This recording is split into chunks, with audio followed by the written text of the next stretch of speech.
Bismillahirrahmanirrahim. Assalamualaikum warahmatullahi wabarakatuh. Alhamdulillahirabbil alamin wa bihi nasta'inu ala umurid dunya waddin. Wassalatu wassalamu ala asyrafil anbiya'i wal mursalin wa ala alihi wa sahbihi ajma'in, amma ba'du. Alhamdulillahirabbil alamin, segala puji kehadirat Allah kita panjatkan dengan segala nikmat yang telah kita terima selama ini hingga kita bisa bertemu kembali di kajian online rutin Pekanan Kajian Muslimah Azhari. Salawat dan salam marilah kita sanjungkan kepada baginda Nabi besar Muhammad Sallallahu Alaihi Wasallam beserta keluarga dan para sahabatnya, dan kita berdoa semoga kita mendapatkan syafaat beliau di yaumil akhir nanti. Alhamdulillah, hari Sabtu ini, Sabtu pagi ini kita bisa berjumpa kembali di pertemuan kedua yang kita akan membahas atau belajar tentang mazhab. Di pertemuan pertama sudah banyak hal yang kita pelajari yang telah disampaikan oleh guru kita, Ustadz Farid Numan Hasan, mengenai mazhab secara fikih dan mazhab yang mengenai alirannya. Untuk Bapak, Ibu, Ayah, Bunda yang belum sempat menyimak kajian yang pertama, bisa ditonton ulang di YouTube Komite Azhari Islamic School Lebak Bulus. Di sana ada video untuk rekaman dari kajian kita sebelumnya. Pada kajian pagi ini kita insya Allah akan membahas tentang mengenal mazhab Imam Abu Hanifah. Sebelum kita mulai kajian pagi ini, mari sama-sama kita luruskan niat kita untuk mendapatkan ridho Allah, untuk menuntut ilmu, untuk talabul ilmi, supaya insya Allah keberkahan banyak hadir di dalam majelis ini. Sebelum mulai masuk ke kajian kita, mari sama-sama kita mendengarkan dulu ayat suci Al-Quran yang akan dibacakan oleh Mbak Nuni, dan terjemahan akan dibaca oleh Mbak Soraya. Ayat yang akan dibaca adalah surat Al-Mujadalah ayat 11, surat 58 ayat 11. Silakan Ayah Bunda yang ada di smartphone-nya silakan dibuka, atau ada Al-Quran silakan disimak. Kepada Mbak Nuni dan Mbak Soraya, tafadholi.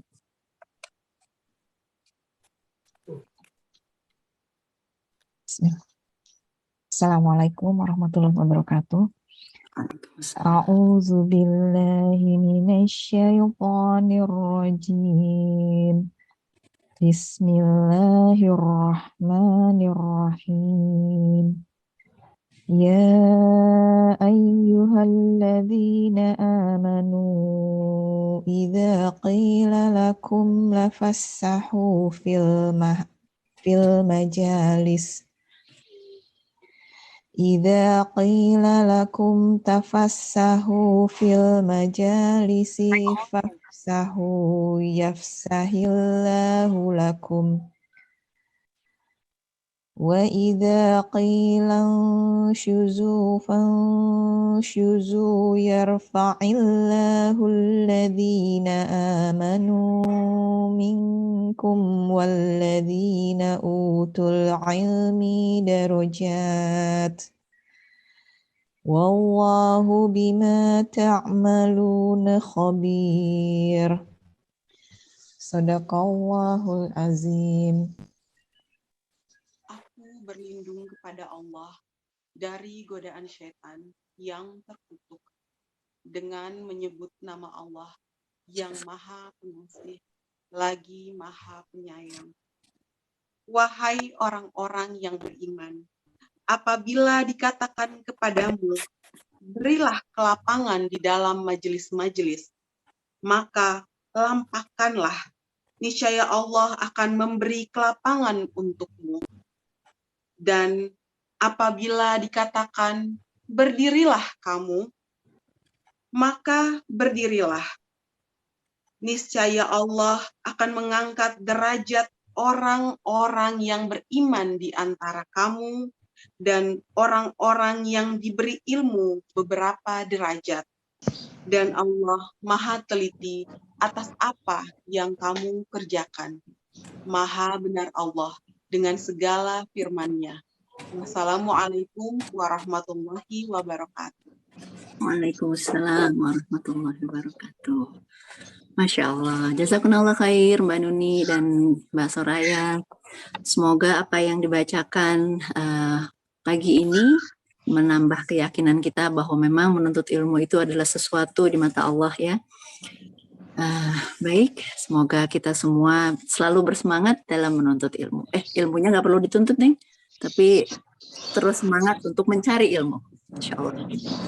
Baik, karena pagi ini waktunya kita majukan, karena Ustadz ada keperluan.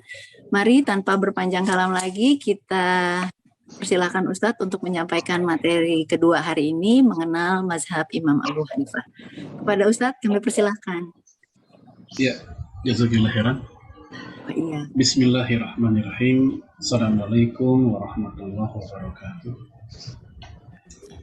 Innal hamdalillah hamdan katsiran thayyiban mubarakan fih kama yuhibbu rabbuna wa yarda.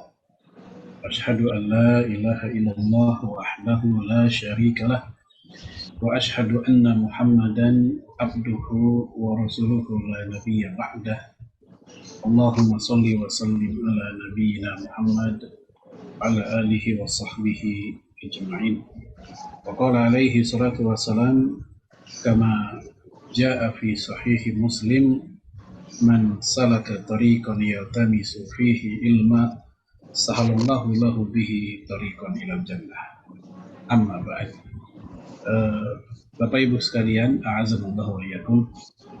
Semoga semua yang hadir pada pagi hari ini dalam keadaan sehat walafiat. Allah berikan rahmat, keberkahan dalam hidupnya, dalam rumah tangganya, dan juga semua anggota keluarga kita. Ya, pada pagi hari ini sesuai apa yang sudah kita rencanakan, ini merupakan pertemuan yang kedua dari pelajaran kita tentang mengenal atau memahami madhab-madhab dalam Islam. Pada pertemuan yang pertama kita sudah membahas pengantarnya. Ya, saat itu kita sudah bahas definisi madhab, kemudian macam-macam madhab. Ada madhab dalam fikih, ada madhab dalam akidah, bahkan dalam perkembangannya ada madhab dalam ilmu ekonomi, madhab dalam ilmu politik, begitu. Dan juga bagaimana sebab-sebab terjadinya ada perbedaan madhab, dan juga bagaimana sikap seorang muslim terhadap perbedaan-perbedaan tersebut. Pada kesempatan kali ini kita memasuki pelajaran tentang mengenal bagaimana dan apa itu madhab Hanafi, madhab yang muasisnya adalah Imam Abu Hanifah. Ya, untuk mengawali kita lihat selayang pandang dulu ya. Kalau dalam jurnal ya, tulisan jurnal itu biasanya ada abstrak ya. Nah, kurang lebih anggaplah ini abstraknya ya. Jadi ini merupakan madhab tertua di antara semua madhab fikih Ahlus Sunnah wal Jamaah. Ya. Kalau madhab yang paling bontot, yang paling muda di antara 4 madhab adalah madhabnya Hambali, Imam Ahmad bin Hanbal. Walaupun setelah madhab Hambali sebenarnya ada madhab yang lain, seperti madhab Zohiri, madhab Jariri.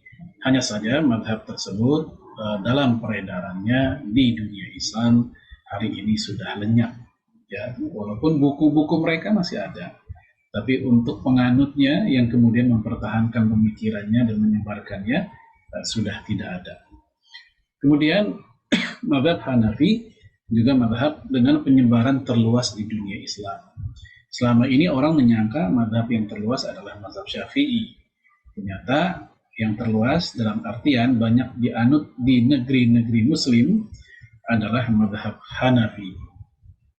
Bapak Ibu rahimani wa rahimakumullah, salah satu indikasi ya mudah untuk mengetahui bahwa madhab Hanafi ini paling luas penyebarannya buat kita yang pernah pergi haji atau umroh. Kita saksikan dikala di Masjid Al-Haram atau Masjid Nabawi bagaimana cara duduk mereka ketika tasyahud akhir misalnya.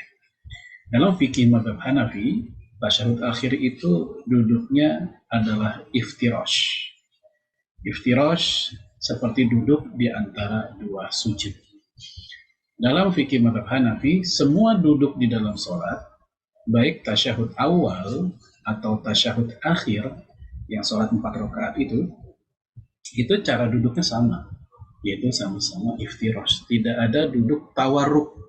Tawarruk duduk yang dimana kaki kiri kita itu masuk di bawah kaki kanan kita, dengan kaki kanan yang telapaknya ditegakkan. Kan tawarruk begitu. Nah, dalam fikih mazhabnya Hanafi tidak mengenal duduk tawarruk. Bagi mereka semua duduk adalah ya iftirash. Nah, ternyata di Masjid Nabawi dan di Masjidil Haram, cara duduk seperti itulah yang paling umum kita lihat, baik di tasyahud awal maupun di tasyahud akhir. Adapun yang duduknya tawarruk itu lebih sedikit dan biasanya dilakukan oleh orang-orang Asia Tenggara atau orang-orang yang wajahnya kayak kita, inilah wajah-wajah Melayu, yang mana memang itulah mazhab Syafi'i, di duduk tasyahud akhir itu tawarruk. Dan ini juga menjadi mazhab Hambali sebenarnya. Duduk yang rakaat terakhir itu adalah tawarruk. Adapun kalau di rakaat yang kedua, seperti sholat subuh, ya sholat yang hanya 2 rakaat, sholat subuh atau sholat duha yang dua rakaat begitu, itu dalam mazhab Syafi'i tetap duduknya tawarruk. Adapun dalam mazhab Hambali iftirash. Maka jangan kaget, di daerah kita pun cukup banyak orang yang sholat 2 rakaat seperti subuh atau sholat sunnah, itu duduk mereka iftirash. Itu mazhab Hambali. Ya, dan mazhab Hanafi pun juga begitu, karena tidak ada tawarruk sama sekali. Atau kadang ada orang duduk kayak begitu bukan masalah mazhab, tapi karena emang perut udah nggak bersahabat begitu. Untuk tawarruk susah dia, karena khawatir terlalu miring. Ya, akhirnya duduknya pun secara iftirash. Itu salah satu indikatornya bahwa mazhab Hanafi itu paling luas penyebarannya. Di sini kita lihat dari Irak, memang situlah tempat lahir awalnya mazhab Hanafi. Ya, kemudian Pakistan, Afghanistan, India, Turki, Mesir, Afrika Utara, dan seterusnya. Nah, kemudian mazhab ini dikenal dengan sebutan madrasah ya ahli ra'yi atau ahlur ra'yi, rasionalis. Ini bukan berarti mereka menyampingkan ayat atau hadis, ya, tapi mereka dalam menganalisa ya itu sangat tajam, dan mereka juga dominasi menggunakan rasionya, ya itu lebih sering dibanding madhab-madhab yang lain, sehingga mereka disebut ya madhabnya ahlur ra'yi. Namun bukan berarti mereka tidak memiliki peminat dari kalangan ahli hadis. Ya, seperti misalnya Imam Abu Ja'far at-Tahawi, dia ahli hadis dan juga ahli fikih madhab Hanafi. Ya, kitab hadisnya seperti ya Mushkilul Athar, yaitu kitab hadis yang terkenal dalam kitab hadis madhab Syafi'i Hanafi. Bahkan Imam Abu Hanifah sendiri, yaitu ada kitab hadis berjudul Musnad Abi Hanifah. Memang yang nyusun bukan Imam Abu Hanifahnya, tetapi murid-muridnya yang meriwayatkan hadis dari Imam Abu Hanifah, dan dikumpulkan kurang lebih ada 500 hadis dalam kitab tersebut. Kemudian juga Imam Az-Zailai, Ali Al-Qari, Al-Aini, Zahid Al-Kautsari, ini tokoh-tokoh mazhab Hanafi baik terdahulu dan belakangan yang berkecimpung dalam dunia hadis. Maka menganggap mazhab Hanafi, mazhab yang jauh dari hadis, itu terkoreksi dengan sendirinya berdasarkan realitas sejarah. Kemudian, sanad keilmuan Imam Abu Hanifah itu nyambung kepada para sahabat. Nah, kalau kepada para sahabat, tentunya nyambung kepada Rasulullah SAW. Karena para sahabat merupakan murid dari Rasulullah SAW. Abu Hanifah berguru kepada Hammad bin Abi Salamah. Dia berguru kepada Ibrahim An-Nakhai.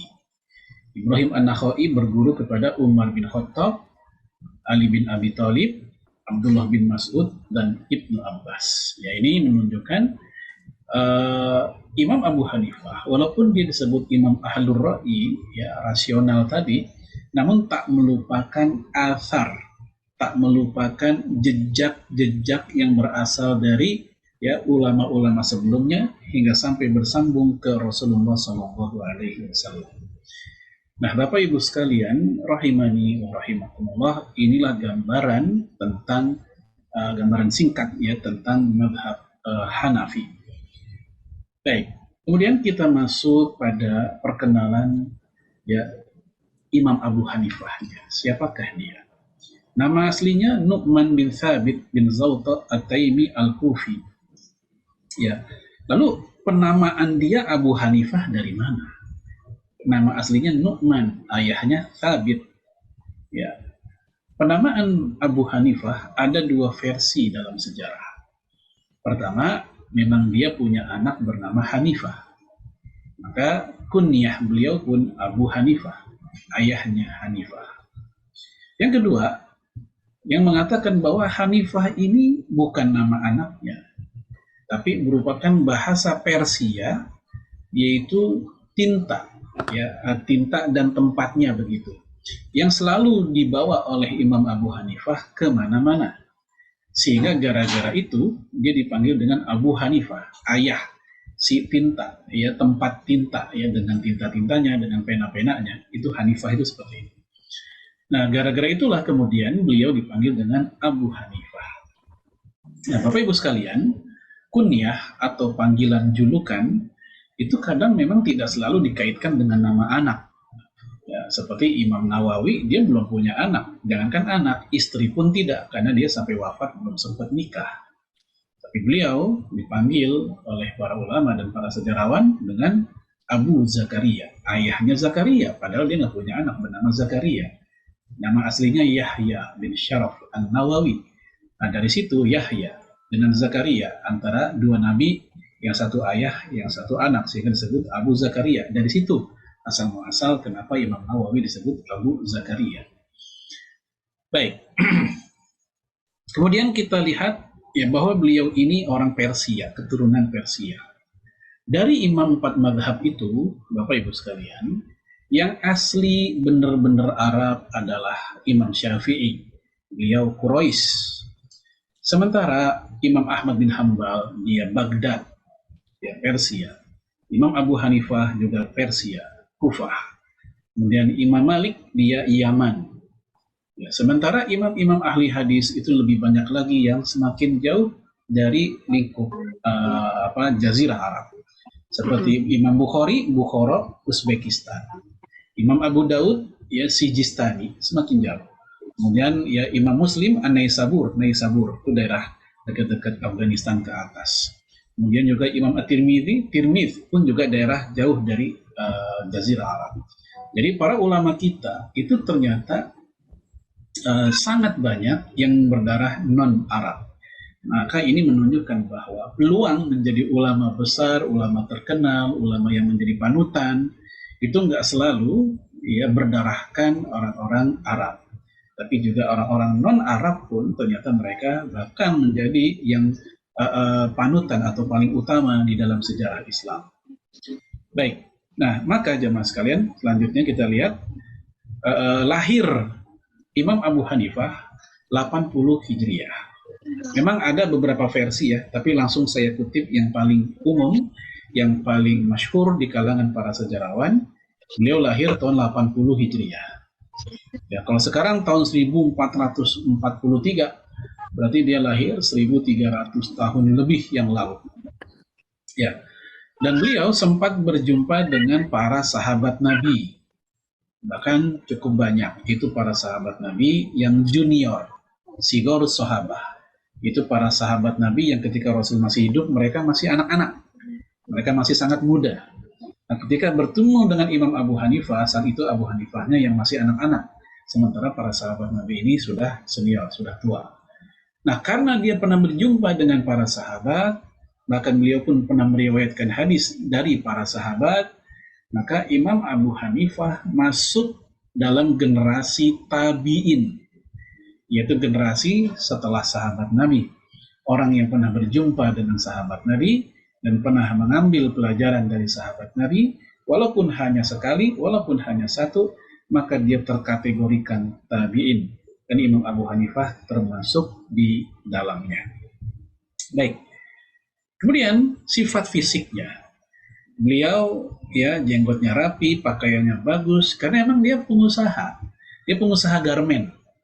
Ya, jadi dia bukan orang sembarangan. Artinya secara kedudukan sosial pun juga dia sebagai seorang pengusaha.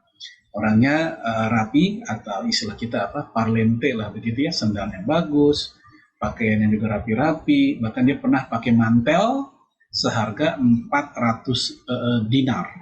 400 dinar itu miliaran rupiah kalau kita konversi ke rupiah. Itu pakaian Imam Abu Hanifah. Kemudian dermawan, udah gitu tampan lagi orangnya. Ini Imam Abu Hanifah. Lalu bagaimana komentar para ulama tentang Imam Abu Hanifah dalam hal penampilannya tadi? Ya, di sini dikatakan oleh Imam Abdullah bin Mubarak. Ya, Abdullah bin Mubarak sezaman, walaupun lebih tua Imam Abu Hanifah, dia pernah beririsan kehidupannya dengan Imam Abu Hanifah. Maka na'aukar majlis Abi Hanifah karena yatashabbah al-fuqaha bihi. Tidak ada orang yang seberwibawa majlisnya Imam Abu Hanifah.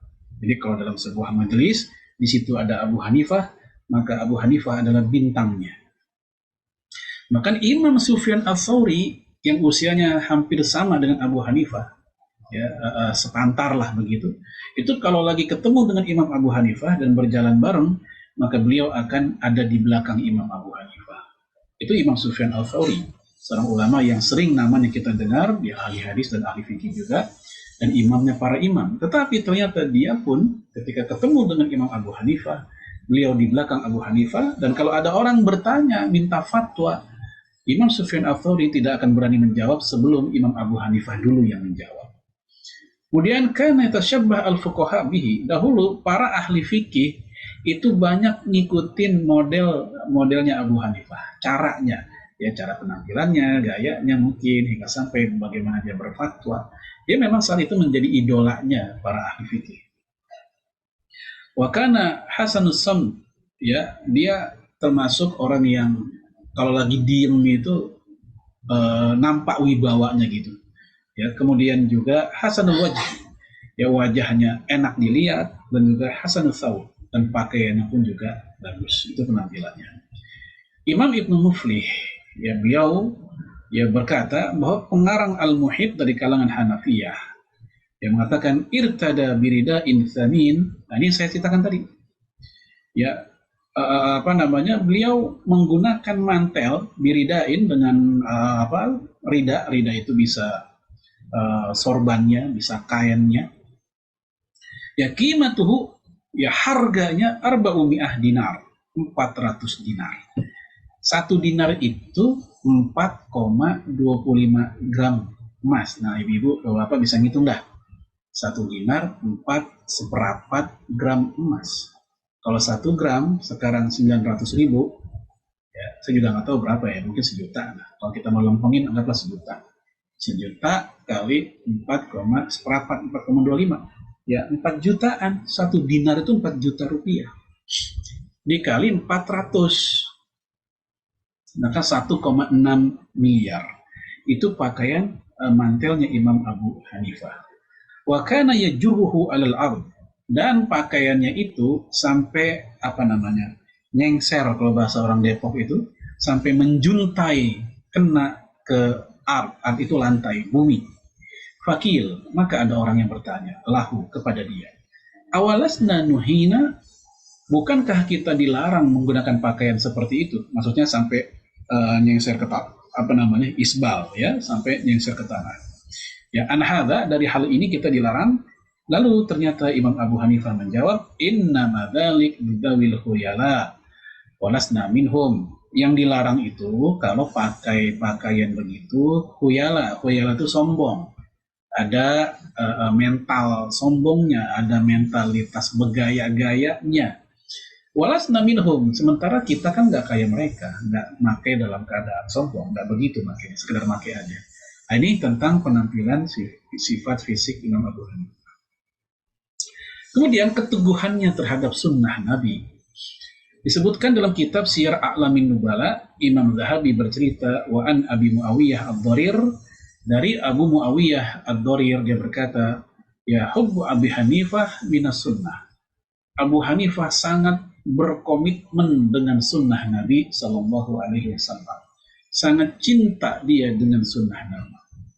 Maka tudingan bahwa Imam Abu Hanifah jauh dari hadis itu terkoreksi dengan kesaksian-kesaksian orang-orang yang pernah hidup bersamanya, pernah sezaman dengannya. Kemudian Abu Hanifah sendiri berkata, "Maja'a anir Rasul sallallahu alaihi wasallam fa'ala ra'si wal ain." Ya, apa-apa yang datang dari Rasulullah alaihi salatu wasallam maka wajib bagi mata dan kepala untuk mengikutinya. Maksudnya mata dan kepala kita, setiap kita, bukan orang lain nih, setiap kita itu mesti mengikuti sunnah Nabi alaihi salatu wasallam. Wa maja'a anis sahabati ikhtarna. Dan apa-apa yang datangnya dari para sahabat, maka kami akan memilih. Jika ada pandangan para sahabat yang beragam, maka dia akan memilih dari para sahabat itu. Dia akan menyampingkan pendapat pribadi, dia akan ambil pendapat para sahabat. Wa makana min ghairi dzalik, adapun dari orang selain sahabat, ya, generasi tabi'in misalnya, fahum rijal wa nahnu rijal. Maka ya mereka laki-laki, saya juga laki-laki. Maksudnya, ya saya juga bisa beristihad sebagaimana mereka. Kalau pendapat tersebut bukan dari sahabat, tapi generasi setelah sahabat, ya tabi'in. Maka kata Imam Abu Hanifah, kalau pendapat dari tabi'in, maka ya saya laki-laki, mereka juga laki-laki. Karena Imam Abu Hanifah sezaman dengan para tabi'in. Ini kita lihat sikap Imam Abu Hanifah sangat mengunggulkan sunnah dan juga pandangan murid-murid Rasulullah, itu para sahabat. Ketika itu tidak ada, barulah dia akan beristihad, sebagaimana para tabi'in juga beristihad. Tuduhan dan jawabannya. Jadi Imam Abu Hanifah telah dituduh, dia hanya pakai hadis, bahkan seumur-umur cuma 17 hadis. Bayangin, sebuah madrasah fikih yang sangat tua, dengan pengikutnya yang paling banyak, dituduh seumur-umur Abu Hanifah hanya pakai hadis 17 hadis. Ya, maka kita lihat para ulama pun yang non Hanafi juga membantah, ya, bahwa para ulama dengan objektif mengatakan Abu Hanifah hadisnya juga banyak. Namun memang kalau dibandingkan Imam Malik, dibandingkan Imam Syafi'i, dibandingkan Imam Ahmad bin Hanbal, Imam Abu Hanifah tidak sebanyak mereka. Namun kalau dikatakan sedikit, apalagi hanya 17, maka ini tuduhan yang tidak tepat. Ya. Baik, sekarang kita lihat komentar, ya, Imam Yahya bin Ma'in, seorang ulama ahli hadis, kawan dari Imam Ahmad bin Hanbal. Beliau berkata, karena Abu Hanifah thiqah. Imam Abu Hanifah itu terpercaya, kredibel. La yuhadditsu bil hadis illa bima yahfaz. Dia tidak akan ngomongin hadis kecuali yang dia hafal saja. Wala yuhaddits bima la yahfaz. Dia tidak akan bicara dengan yang tidak dia hafal. Nah, ini kalimat menunjukkan Abu Hanifah itu kenapa paling sedikit hadisnya dibanding yang lain? Karena dia sangat hati-hati. Dia hanya mau bicara tentang hadis yang benar-benar dia tahu, yang benar-benar dia hafal. Oleh karena itu dia pun nggak mau sembarangan apa-apa yang baru katanya-katanya, baru selentingan ada kabar, ada hadis begitu, tapi tanpa dia langsung mendengar dari jalur utama, dia tidak akan membicarakannya. Ya, baik. Kemudian sebagian ulama ada yang menduduhnya dhaif dalam hadis. Walaupun masalah fikih dia emang imamnya para imam. Namun tuduhan ini dikoreksi oleh Ibnu Khaldun. Cukup panjang tuduhannya di sini, jawabannya. Ya, salah satu jawabannya adalah bahwa kalau memang Imam Abu Hanifah itu ya tanda petik menjauh dari hadis, maka nggak mungkin para ahli hadis di masa setelahnya justru menjadi pengikut madhab Hanafi. Karena kalau mereka ikut madhab Abu Hanifah, nanti akan bertabrakan dengan keilmuan mereka yang ahli hadis. Tapi ternyata mereka walaupun ahli hadis, mereka mengikuti madhabnya Imam Abu Hanifah. Maka itu menunjukkan bahwa tidak benar kalau Abu Hanifah tidak menggunakan hadis atau tidak menggunakan banyak hadis. Dan juga ya tidak benar kalau makna ahlur ra'yi itu bermakna mereka meninggalkan hadis. Baik. Yang jelas orang-orang ahlur ra'yi seperti Abu Hanifah memang mereka piawai dalam masalah debat. Perdebatan Abu Hanifah baik dengan orang ateis atau dengan para ulama sendiri, itu masyhur direkam dalam kitab-kitab sejarah. Ya, ketika beliau ketemu orang ateis, beliau ditanya, siapa nama ayahmu? Dia menjawab, Thabit. Siapa nama ayah dari ayahmu? Dia jawab lagi, terus begitu. Lalu ateis itu bertanya, ya siapakah sebelum Nabi Adam? Ya, dijawab oleh beliau, sebelum Nabi Adam, Allah yang menciptakan, tanpa perantara ayah dan ibu. Lalu orang ateis bertanya lagi, kalau gitu siapa sebelum Allah? Maka Abu Hanifah pun memberikan jawaban, sebelum angka 4 berapa? 3. Sebelum angka 3 berapa? 2. Sebelum 2 berapa? 1. Sebelum 1 tidak ada. Zaman Abu Hanifah angka 0 belum ditemukan. Angka 0 baru ditemukan setelah zaman Abu Hanifah, zaman Al-Khwarizmi. Lalu kata Abu Hanifah, kalau sebelum angka 1 engkau gagal menemukannya, apa itu? Padahal angka 1 sangat remeh, sangat kecil. Apalagi sebelum Allah yang maha besar. Engkau akan lebih gagal dalam menemukannya. Karena Allah, ya al-awwal wal-akhir. Nah, ini jawaban Abu Hanifah yang membuat tak berkutik orang-orang ateis. Mereka gagal dalam menemukan siapa sebelum angka 1. Atau ketika dia berdebat dalam masalah fikih. Terlepas dari kita setuju atau tidak ya dengan pendapat Abu Hanifah dalam hal ini, yaitu dalam masalah hukum membaca Al-Fatihah ketika sholat jadi makmum. Di mana bagi Abu Hanifah, makmum itu nggak usah baca Al-Fatihah. Mau sholat secara sir, mau sholat secara jahar, sama. Pokoknya dalam mazhab Hanafi, Al-Fatihah itu nggak wajib. Ya. Maka jamaah sekalian, pendapat ini membuat orang-orang di masa itu marah dan protes kepadanya. Akhirnya rumahnya pun digerebek, dikepung rame-rame. Masuklah satu ulama sebagai pimpinan mereka untuk mengajak debat Imam Abu Hanifah. Aku dengar Anda mengatakan sholat menjadi makmum tidak perlu baca Al-Fatihah. Benarkah demikian? Iya. Kenapa alasannya? Maka Abu Hanifah nanya balik. Ya, dia nanya balik gitu, nggak jawab. Ini kalau pakai bahasa kita, Pak, Bapak ke rumah saya sendiri apa rame-rame, Pak? Oh, rame-rame. Saya nggak sendiri tuh, lihat di rumah pada banyak banget, pada ngepung. Apa jawaban Abu Hanifah? Lalu kenapa Bapak masuk ke rumah saya seorang diri? Ya kan omongan saya, ucapan saya sudah mewakili yang lain. Lalu kata Abu Hanifah, ya sama Pak. Ucapan imam sudah mewakili makmum. Sebagaimana ucapan Bapak juga mewakili yang di luar. Maka cukup imam yang baca, makmum nggak usah baca. Diamlah orang tersebut. Tidak melanjutkan perdebatan karena merasa logika yang dipakai oleh Imam Abu Hanifah sudah tepat. Nah, ini contoh ya keluar biasaan beliau dalam berdebat. Walaupun kalau kita bicara dalil, memang ada dalilnya di mana Nabi mengatakan dalam riwayat Imam Ibnu Majah, man shalla ma'al imam fa qira'atul imam lahul qira'ah. Siapa yang sholat bersama imam, maka bacaan imam adalah bacaan untuknya juga. Ya, kalau bahasa kita bacaan imam udah nalangin bacaan makmum itu. Ya, terlepas dari kita setuju atau tidak dengan pendapat ini ya, kita sedang membicarakan betapa hebatnya Abu Hanifah dalam berdebat dengan logikanya. Ya, adapun ya dalam mazhab Syafi'i, Al-Fatihah apapun posisinya, mau jadi makmum kah, jadi imam kah, sholat sendiri kah, sholat jahar kah, sholat sir kah, semua sama, mesti dibaca berdasarkan hadis yang berbunyi la sholata liman lam yaqra fiha bi ummil Quran atau bi Fatihatil Kitab. Tidak ada sholat bagi orang yang tidak membaca Al-Fatihah. Nah, itu kapan-kapan lah kita bahas tentang masalah itu.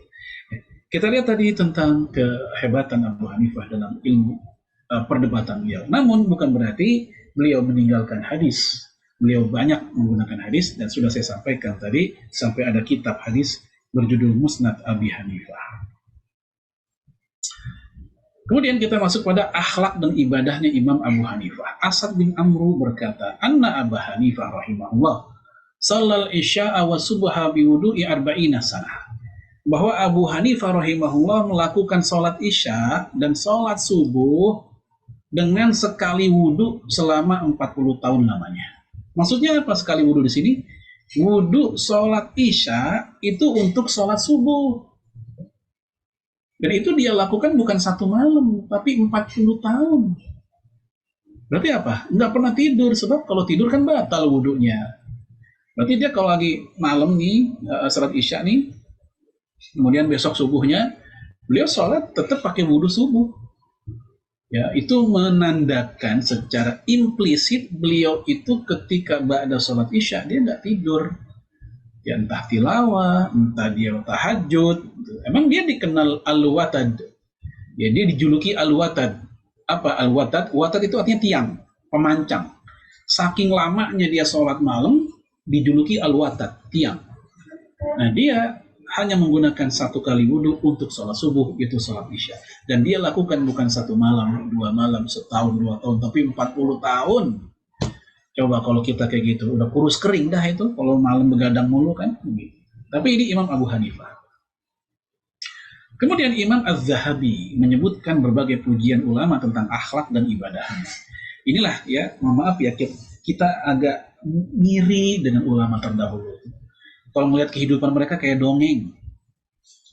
Kalau ada orang sekarang nih, ada ulama yang bagus ilmunya, bagus hujahnya, tapi bisa jadi ada masalah dengan kehidupan peribadatannya, dia biasa-biasa saja. Atau mungkin ada masalah dengan rumah tangganya misalnya. Atau ada orang soleh, bagus ibadahnya, tapi sisi keilmuan dia biasa saja. Tapi ulama terdahulu itu kayak manusia ensiklopedi, di semua banyak sisi kehidupannya semuanya hebat.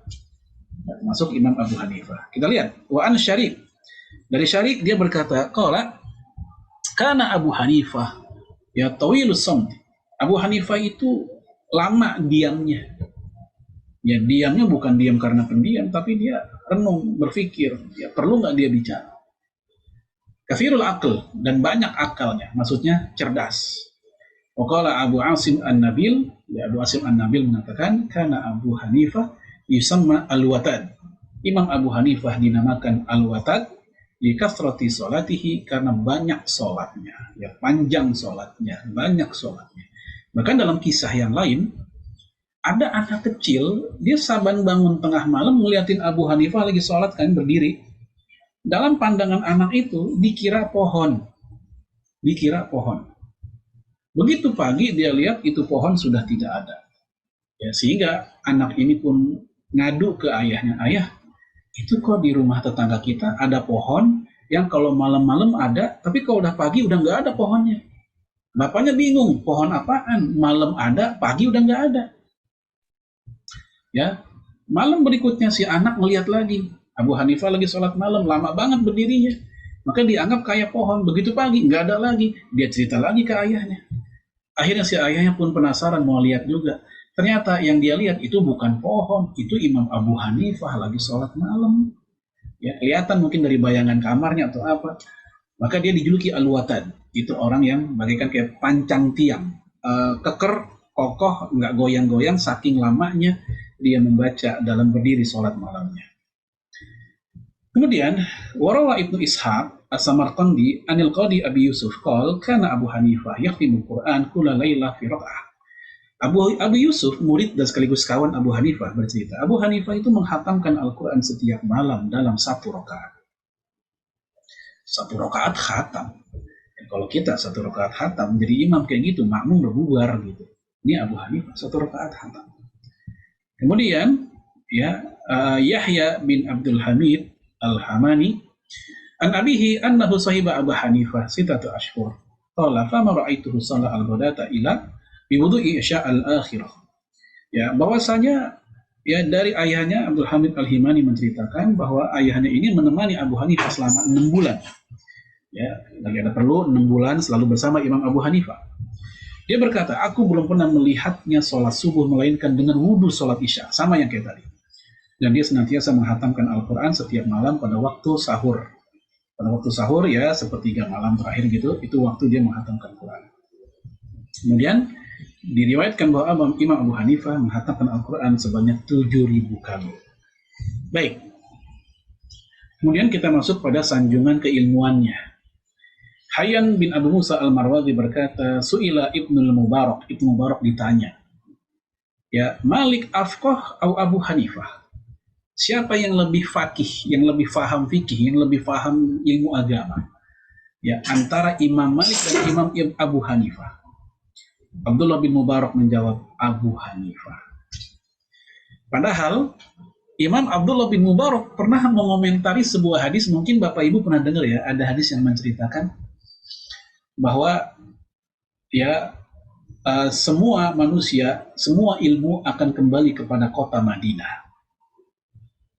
Dan akan berjumpa kepada ya ahlinya di Madinah. Lalu ketika orang bertanya, apa maksud hadis itu? Yaitu Imam Malik. Itu kata Abdullah bin Mubarak. Imam Malik lah yang dimaksud oleh hadis itu. Prediksi tentang Imam Malik. Yaitu orang yang paling jago ilmunya di Madinah. Imam Malik. Ketika Imam Malik dibandingkan dengan Abu Hanifah, Abdullah bin Mubarak sendiri yang menjawab. Abu Hanifah yang lebih cerdas, lebih faqih dibanding Imam Malik. Imam Yahya Al-Qattan mengatakan, La nukadzibullah, masami'na asana min ra'yi Abi Hanifah. Kami tidak membohongi Allah. Kami belum pernah mendengar pendapat yang lebih baik dibanding pendapatnya Abu Hanifah. Maqad akhadna bi athari aqwalih, dan kami telah mengambil lebih banyak dari pendapatnya. Yahya Al-Qattan ini, Bapak Ibu, beliau seangkatan dengan Imam Syafi'i. Secara usia lebih tua sedikit, tetapi secara ilmu beliau sering taklim, ngaji di majelis Imam Syafi'i. Saat itu Imam Syafi'i masih muda. Beliau, Yahya Al-Qattan, mengatakan bahwa Imam Abu Hanifah lebih sering diambil pendapatnya. Namun Yahya Al-Qattan pernah mengatakan, aku 40 tahun lamanya berdoa untuk Imam Syafi'i di dalam sholat.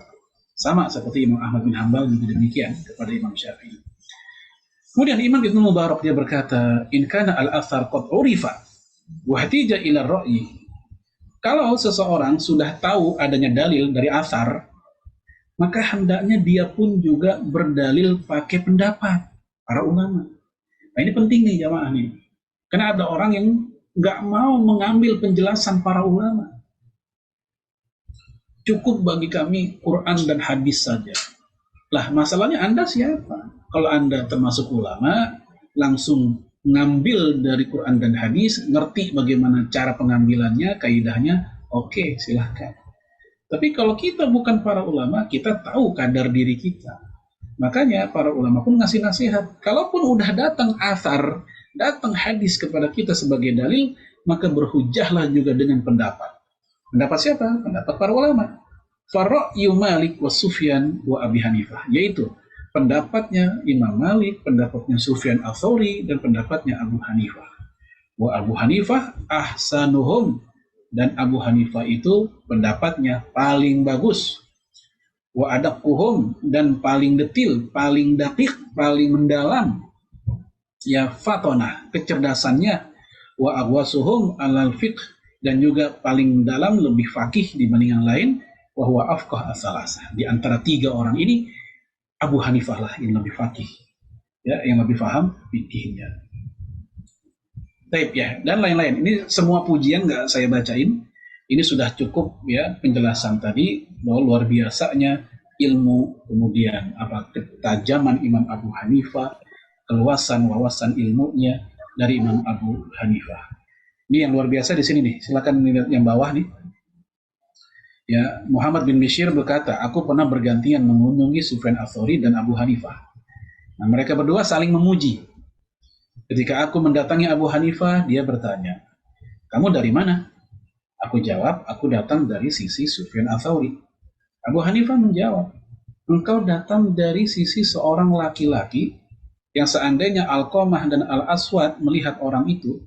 Ini Alqamah dan Aswad ini tokoh besar ahli fikih di masa tabi'in ya.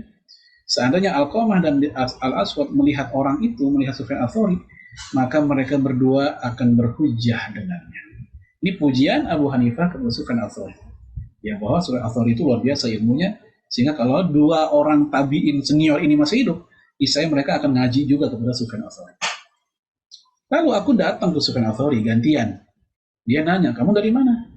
Aku jawab, aku datang dari sisi Abu Hanifah. Sufyan pun memuji Imam Abu Hanifah dengan jawaban, engkau datang dari sisi seseorang yang paling faqih di antara penduduk bumi. Jadi bukan di antara cuma 1-2 orang ulama, tapi di antara penduduk bumi dia yang paling faqih, paling paham fikih di masanya. Maka jemaah sekalian, a'azanallahu yakum, ini tentang keilmuan Imam Abu Hanifah dan kecerdasannya. Lalu kita masuk siapa kawan-kawan Imam Abu Hanifah dan pengikutnya. Inilah orang-orang di poin 1 sampai 4 khususnya yang pernah ngerasain hidup bareng dengan Abu Hanifah dan menjadi istilahnya ashabul wujuh, yaitu orang-orang yang memperkenalkan fikihnya Abu Hanifah di dunia. Dan juga mereka menghimpun fikihnya Abu Hanifah dalam buku-buku mereka. Pertama, Al-Qadhi Abu Yusuf, kawan dan murid sekaligus. Imam Muhammad bin Hasan Asy-Syaibani, kawan dan murid sekaligus. Ya, kemudian Imam Zufar bin Huzail, kawan dan murid.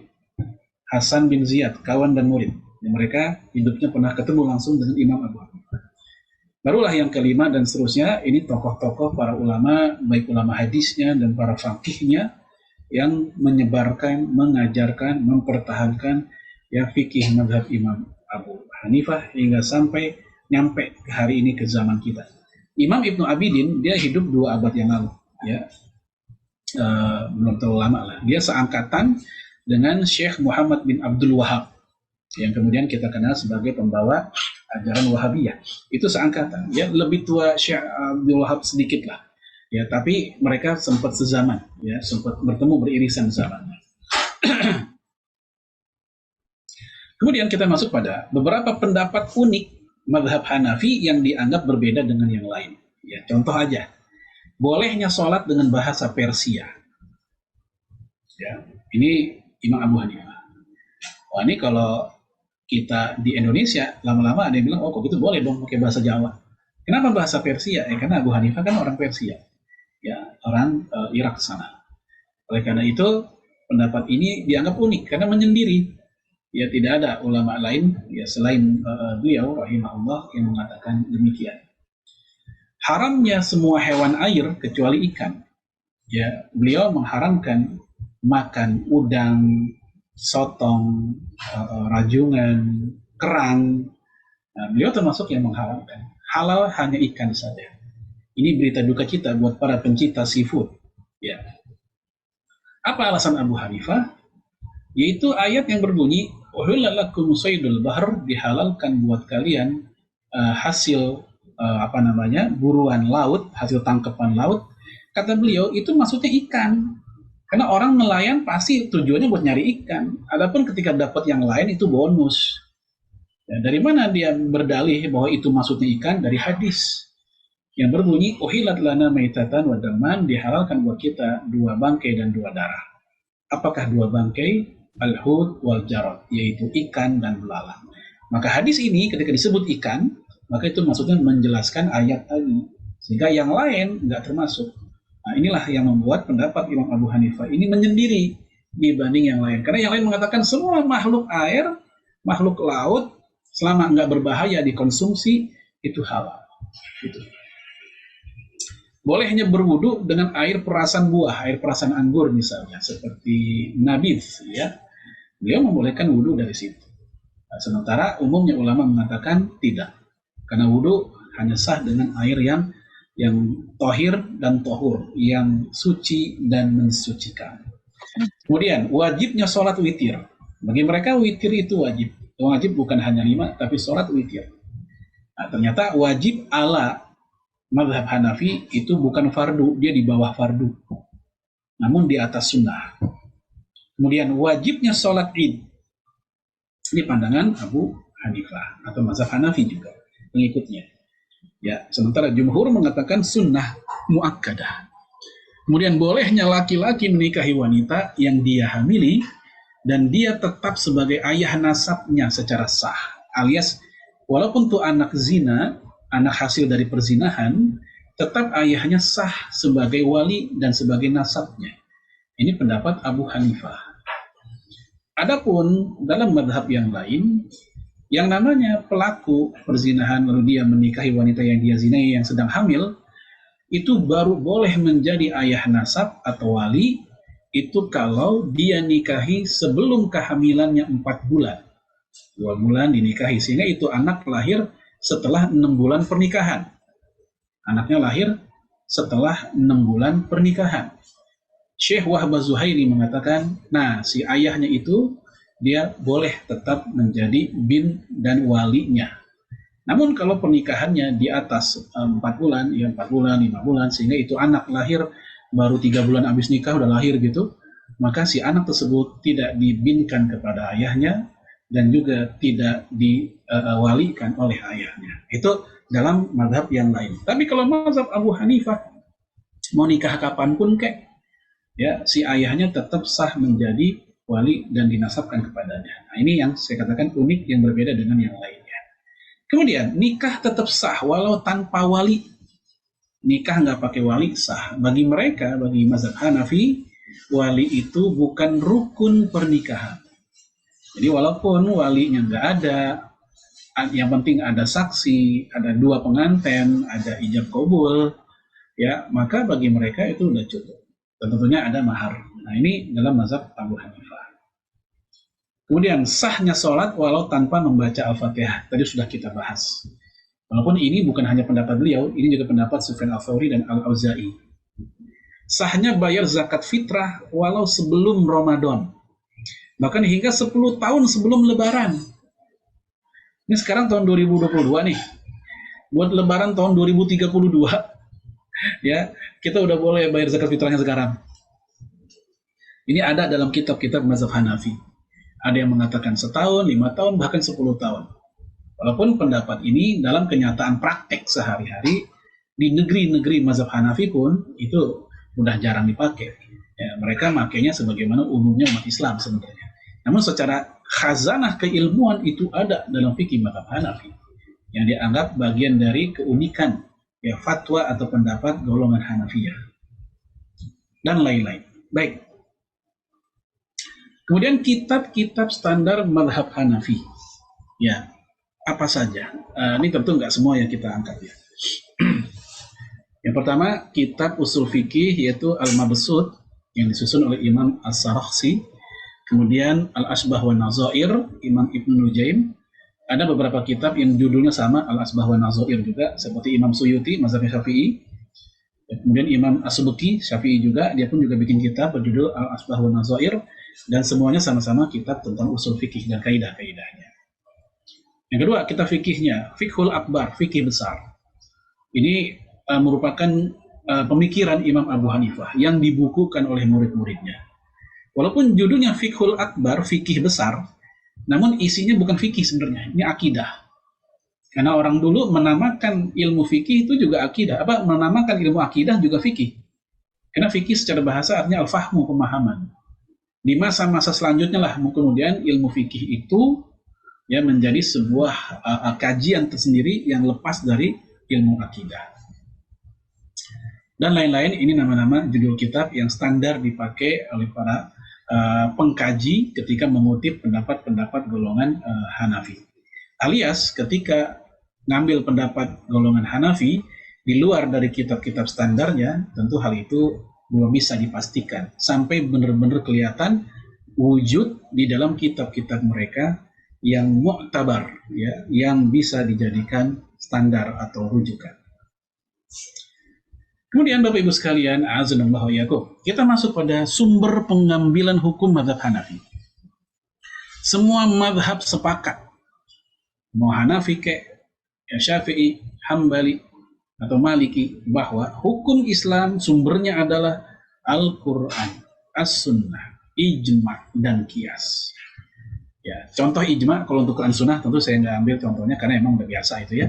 Contoh ijma seperti ya ijma haramnya minuman keras, maka seseorang ketika berdalil dengan ijma udah cukup. Kalaupun dia nggak hafal ayatnya, nggak hafal hadis, tapi dia tahu minuman keras itu haram berdasarkan ijma, itu sudah cukup. Ya. Atau tentang innal ma'a idza kullatain lam yahmilil khabath. Atau innal ma'a la yanjus illa in taghayyara ta'muhu aw launuhu aw rihuhu. Air itu enggak berubah menjadi najis kecuali kalau ada perubahan warnanya, rasanya, atau aromanya, baunya. Nah, kata Imam An-Nawawi, hadis ini dhaif. Khususnya bagian kecuali jika ada perubahan pada warnanya, rasanya, dan aromanya. Ini hadis dhaif. Tapi kenapa kita sering banget dengar guru-guru kita tuh sering ngomong kayak gitu? Air suci kecuali ada perubahan dari salah satu di antara 3 unsurnya. Kata Imam An-Nawawi, karena ijma mengatakan air itu suci kecuali kalau salah satu di antara sifat dasar, 3 sifat dasarnya berubah dari ijma. Itu contoh berdalil dengan ijma. Kias orang sering artikan analogi, padahal kias nggak mirip-mirip banget sama analogi. Kias itu nama lainnya ijtihad. Ijtihad adalah kias adalah ijtihad. Ada yang membedakan kias ya kias, ijtihad ya ijtihad. Ya. Contoh kias seperti yang Nabi ajarkan sendiri. Ketika Rasul melarang seorang laki-laki melamar wanita yang udah dilamar orang lain. Ya, wanita yang udah dikhitbah orang lain, datang laki-laki pengen ngelamar juga. Ini nggak boleh, kecuali ada pembatalan dulu dari kedua pihak atau salah satunya menolak begitu. Nah, ini belum dibatalin, datang laki-laki melamar juga dan diterima juga, ini nggak boleh. Nah, dengan inilah Rasul mengatakan bahwasanya sebagaimana barang yang udah dibeli, barang yang udah di DP lah kalau sekarang itu, ya nggak boleh dibeli sama orang lain. Nah, itu kias. Wanita yang udah dilamar oleh laki-laki, dia nggak boleh dilamar oleh laki-laki lain. Nah, dalam fikih jual beli juga begitu. Barang yang udah dibeli oleh orang lain, udah diiyain, udah deal, datang orang baru. Berapaan bang? 1 juta. Sama saya 1,5 juta, mau nggak? Langsung berubah pikiran dia. Yaudah deh, sama abang aja. Ini nggak boleh. Kenapa? Udah deal lama sebelumnya. Ya, kecuali ada pembatalan dulu yang diketahui kedua belah pihak. Nah, sama ya pernikahan tadi juga begitu. Ini contoh kias. Ya. Baik. Kemudian Imam Abu Hanifah menegaskan sikapnya tentang sumber pengambilan hukum. Ya, maja'a anillahi ta'ala fa'ala ra'si wal ainain. Nah, ini sama dengan kalimat ini tadi. Apa-apa yang datang dari Allah, maka wajib bagi kepala dan kedua mata untuk memakainya, yaitu Quran.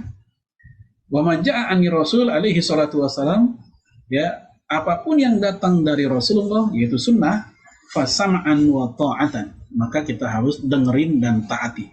Ini ngedalil dengan sunnah, berdalil dengan sunnah. Wa maja'a anis sahabah, adapun yang datang dari para sahabat radhiyallahu anhum takhayyarna, maka akan kami pilih pendapat mereka min aqwalihim, ya, dari pendapat mereka, walam nakhruj anhum, dan kita nggak akan keluar dari pandangan para sahabat. Wa maja'a anit tabi'in, tapi kalau pendapat dari tabi'in, fahum rijal wa nahnu rijal, maka mereka laki-laki, ya saya pun juga laki-laki. Nah, ini contoh secara khusus Abu Hanifah seperti itu. Quran, hadis, dan para sahabat. Baik. Sekarang kita masuk pada sumber dalil hukum yang lain selain Quran, hadis, ijma, dan qiyas menurut mazhab Hanafi. Jadi dalam mazhab Hanafi, berdalil masalah hukum itu dalam agama, itu bukan hanya 4 yang tadi, tapi ada yang lain. Nah, yang lain inilah yang diperselisihkan. Yang 4 ini kan disepakati ya tadi itu. Nah, yang lain ini diperselisihkan. Kita ambil 2. Yang pertama, istihsan. Apa istihsan? Istihsan adalah memandang baik, ya, menganggap baik, menilai baik sebuah amal. Walaupun amal itu secara khusus tidak ada ayat, tidak ada hadis yang menceritakannya. Tapi amal tersebut dipandang baik oleh akal seorang ahli ilmu, oleh akal sehat seorang mukmin. Jadi bukan dipandang baik sama orang yang orang yang nggak berilmu. Sebab nanti mohon maaf perzinahan pun jadi baik kalau dipandang oleh laki-laki atau perempuan yang seperti itu. Perjudian pun akan menjadi baik kalau seandainya dipandang oleh memang tukang judi.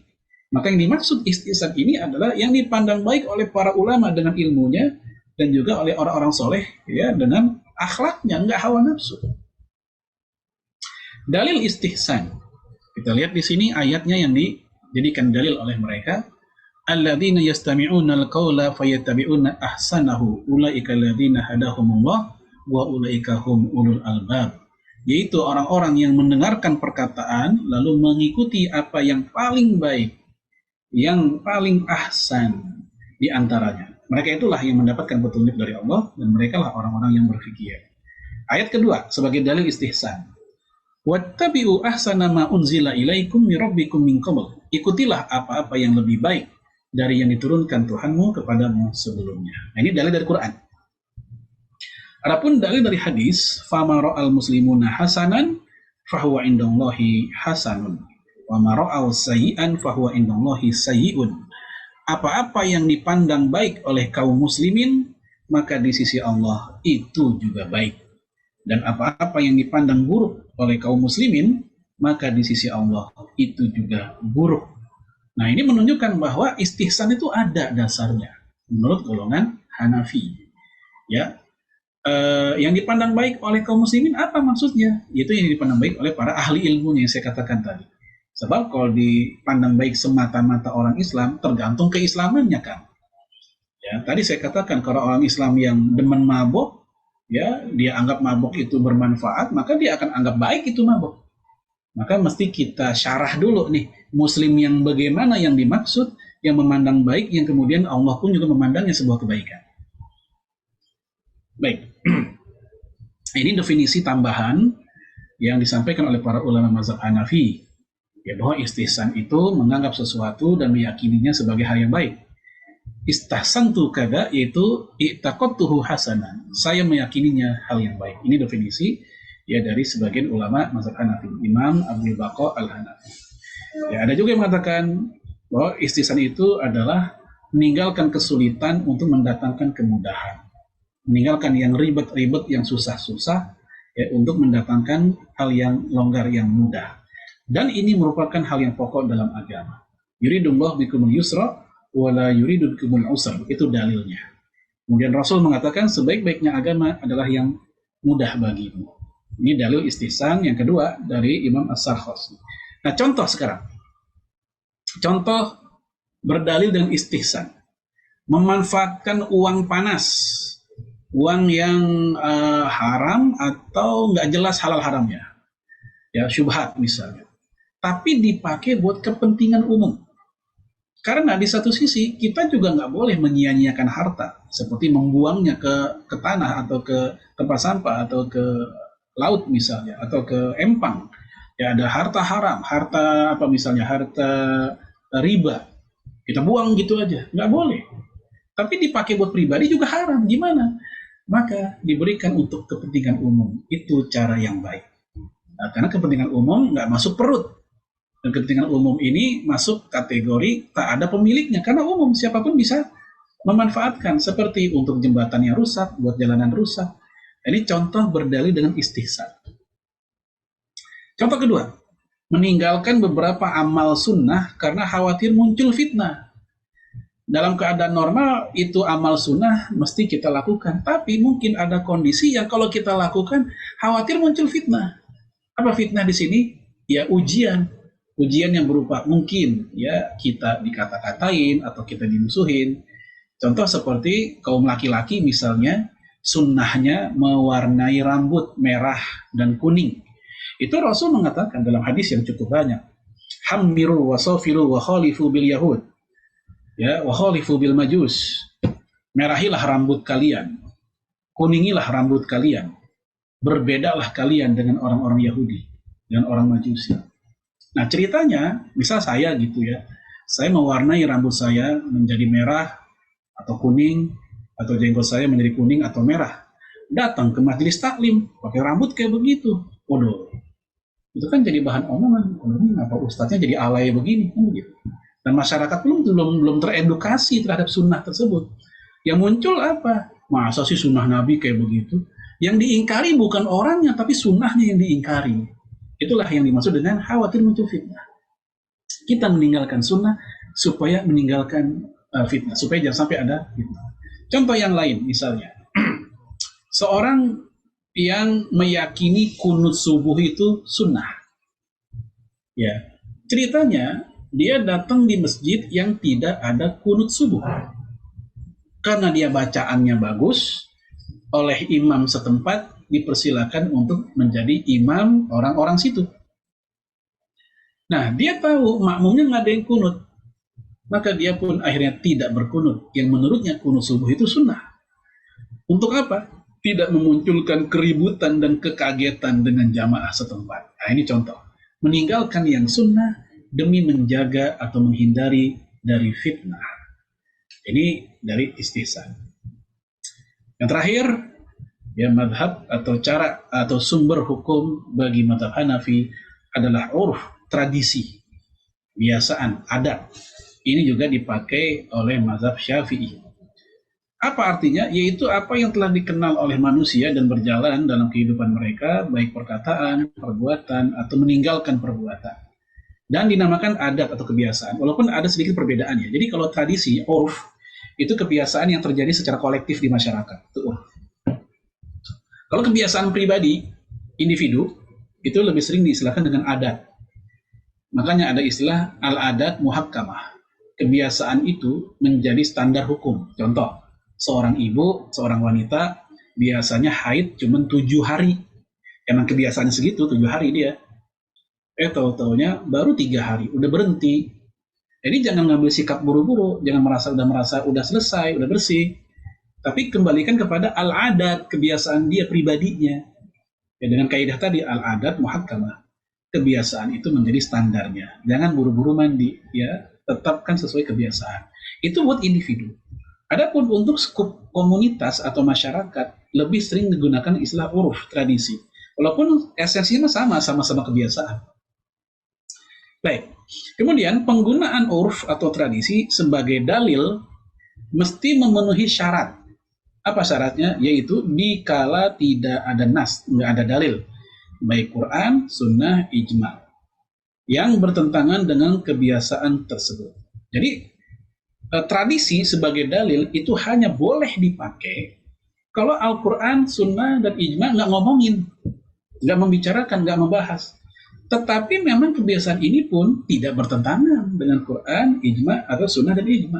Alias sekoridor, sejalan dengan Quran, Sunnah, dan Ijma. Walaupun dia secara khusus tak berasal dari 3 sumber tersebut. Namun jika berselisih seperti kebiasaan minum khamr di sebagian suku, ya tanpa saya sebut, di sebagian orang daerah minum khamr itu udah kayak apa ya? Maaf, mungkin Bapak Ibu pernah ya zaman dulu waktu saya SD atau SMP itu seneng nonton film silat Cina itu. Ya zamannya siapa tuh namanya tuh? Ya dulu dah ada Cheng Lung, ada siapa lagi tuh.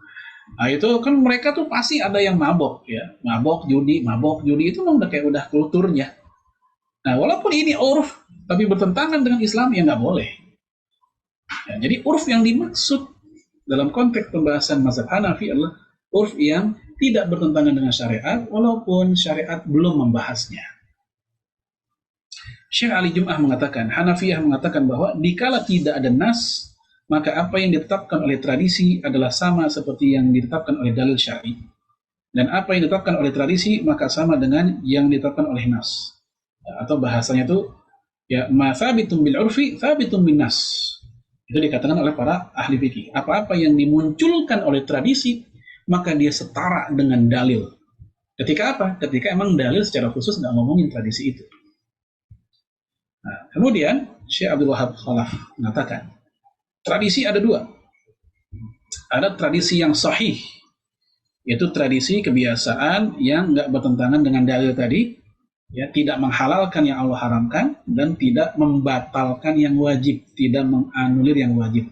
Ini tradisi yang sahih, tradisi yang benar, yang baik, yang bagus, yang memang tidak ada satupun sumber Islam yang dia langgar. Yang kedua, tradisi yang fasid, yang rusak, urf fasid. Itu kebiasaan di tengah manusia yang menyelisihi dalil syarak, ya, yang menyelisihi dalil-dalil Quran, hadis dan seterusnya itu. Seperti menghalalkan yang Allah haramkan, membatalkan yang wajib. Nah, yang dipakai dalam mazhab Hanafi adalah urf sahih, bukan urf fasid. Contoh sekarang, di Indonesia, urf sahih misalnya memberikan kelebihan saat bayar utang tanpa adanya perjanjian sebelumnya. Ini bukan riba. Ya, kebiasaan orang kita kan gitu kalau bayar utang. Gue utang sama lu berapa sih dulu? Oh 1 juta ya. Udah nih lagi ada, alhamdulillah. Oh iya nih ada 100.000 nih buat jajan anak, bawa sana. Kita kasih tambahan 100. Nggak ada perjanjian sebelumnya. nggak ada omongan kayak begitu juga. Itu murni inisiatif kita muncul begitu aja. Ini nggak apa-apa. Ya, bahkan ini sebagian ulama kayak Imam Nawawi mengatakan ini mandub sunnah ini. Dari mana dalilnya? Perilaku Rasul. Ya, Jabir bin Abdullah cerita, "Ataitun Nabiyya sallallahu alaihi wasallam wa huwa fil masjid." Aku datang kepada Rasul, Rasul lagi di masjid. Wa kana li alaihi dainun, Rasul punya utang sama saya. Maka Jabir pun nagih utang ke Rasul. Faqadani wa zadani, maka Rasul pun bayar utang kepadaku dan memberikan tambahannya. Lihat, wa zadani, Rasul memberikan tambahannya. Ini hadis sahih Bukhari Muslim. Ya, Rasul menambahkan dia bayar utang, enggak dianggap riba. Dan ini juga terjadi di Indonesia, bahkan di banyak negeri sebenarnya banyak kasus kayak begitu. Ya, sebagian ulama menamakan dengan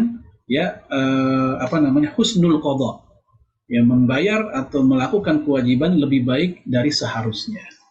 Sama kayak kita disalamin, assalamualaikum, kita jawab waalaikumsalam warahmatullahi wabarakatuh, lebih baik. Ya. Kita disenyumin, kita senyumin lagi dengan senyum yang lebih indah, lebih baik. Itu husnul qadha namanya.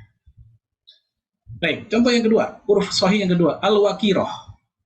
Al-waqiroh itu undangan makan-makan setelah selesai membangun rumah. Dalil khususnya tidak ada, tetapi para ulama mengatakan ini sunnah. Imam Syafi'i mengatakan, aku tidak memberikan keringanan untuk meninggalkannya. Artinya, jangan ditinggalin. Ya, Syekh Muhammad Shalih Al-Munajjid mengatakan kebiasaan waqiroh, ngundang-ngundang orang selesai kita bangun rumah atau renov rumah, itu sunnah menurut jumhur ulama. Dari 4 mazhab, 3 mazhab mengatakan sunnah. Hanya 1 yang mengatakan mubah, boleh-boleh aja. Dan sunnah pula bagi orang yang diundang untuk datang. Di Indonesia al-waqiroh dibilang bid'ah, enggak, itu sunnah. Ya, ada yang bilang ngumpulin orang habis bangun rumah, ya itu bid'ah, enggak, itu sunnah. Ini tradisi yang baik dan bentuk dari fa bi ni'mati rabbika fahaddis. Ya, dengan nikmat dari Allah maka ungkapkanlah. Dan apalagi kalau dia orang baru, bisa sebagai sarana ta'aruf dengan tetangga-tetangga yang baru. Adapun urf fasid, ya, tradisi yang rusak, yang jahiliyah, seperti tradisi buang sesajen ke laut. Terlepas ini kebiasaan non-muslim, ya, kita nggak bahas yang mereka. Kalau ada orang Islam yang melakukan, nggak pantas orang muslim melakukan ini. Ini uruf yang fasid, yang rusak. Ya, dia meyakini bahwa yang bikin dia sukses itu karena penguasa pantai Laut Selatan. Yang membuat tangkapan ikannya, nelayan itu semakin banyak, itu karena atas ridho, atas restu Nyi Roro Kidul, misalnya begitu. Yang kayak begini jelas bertentangan dengan syariat kita, ini bagian dari kesyirikan. Maka kebiasaan yang seperti ini yang fasid dan tidak boleh dilanggengkan, begitu. Pelan-pelan kita hapuskan. Atau coret-coretan seragam sekolah saat lulus-lulusan. Walaupun selama pandemi, alhamdulillah kebiasaan ini, tradisi ini udah nggak ada. Ya, kebiasaan ini, tradisi ini sejak dulu, ya, zaman-zaman dulu juga udah ada ini. Susah dihilangkan. Ternyata dengan pandemi, ya, siswa juga susah ketemu, ya, udah gitu UN juga udah nggak ada. Nah, ini ternyata menghilang nih kebiasaan ini, alhamdulillah. Tapi tetap ada tradisi lain yang belum hilang. Tawuran ketika awal masuk setelah pandemi itu muncul lagi tuh, Tangerang. Ya baik, jamaah sekalian, ini contoh tradisi yang fasid dan masih banyak yang belum kita angkat dari contoh-contoh tradisi yang sahih dan yang fasid. Baik, jamaah sekalian, inilah kurang lebih bagaimana metode atau cara atau dalil dari golongan Abu Hanifah atau mazhab Hanafi, pengikutnya itu, ya, dalam berhujjah. Nah, seseorang disebut dia bermazhab Hanafi kalau dia secara sengaja dan sadar berintisab, menyandarkan dirinya dengan mazhab ini, dengan metodologinya dan pelajaran tentang bagaimana cara menyimpulkan hukum dan berfatwa seperti mazhab Hanafi. Adapun buat kita yang sekedar mempelajari global aja, oke, begitu mereka, maka nggak lantas dikatakan dia sudah bermazhab Hanafi. Baik, Bapak Ibu sekalian, a'azanallahu iyyakum. Ini dulu tentang kita ta'arufan dengan madhabnya Imam Abu Hanifah atau madhab Hanafi. Saya kembalikan ke Bu Fitri. Assalamualaikum warahmatullahi wabarakatuh. Waalaikumsalam warahmatullahi wabarakatuh. Jazakallah khair, Ustaz. Wah, ya, memang ini pembelajaran pertama buat saya. Saya belum belum pernah tahu tentang mazhab Imam Abu Hanifah ini. Dan cuman tadi memang yang tadi Ustadz sampaikan mengenai hal-hal yang unik itu juga buat saya, ternyata Imam Abu Hanifah punya pemahaman agak sedikit berbeda dengan yang lain. Yang cuman menurut saya kadang-kadang tadi terpikir kok bisa sampai beliau mengambil seperti itu gitu, Bapak-bapak. Seperti yang tadi wudhu dari perasan buah, itu kan seperti seolah buat kita itu sesuatu yang agak aneh gitu ya, tapi mungkin pasti beliau punya dalilnya untuk itu. Ada waktu untuk tanya jawab, Ustadz? Ya, Bu. Ya, silakan. Sampai jam 10.25 ya. Apa nih, Ustadz? Baik, silakan ya, Bunda. Apakah sudah ada pertanyaan di kolom chat? Coba saya cek dulu sebentar, Ustadz.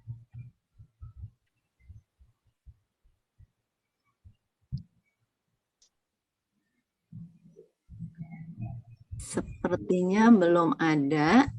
Kalau ada yang mau bertanya, boleh silahkan langsung raise hand, Ayah, Bunda.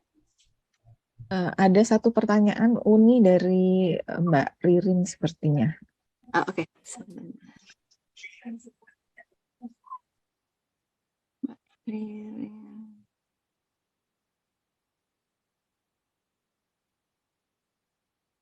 Boleh tolong dibacakan nggak Mbak Nuni? Kebetulan ya, ini. Bagaimana membedakan antara bid'ah dengan ihtisan dan bid'ah dengan urf? Iya.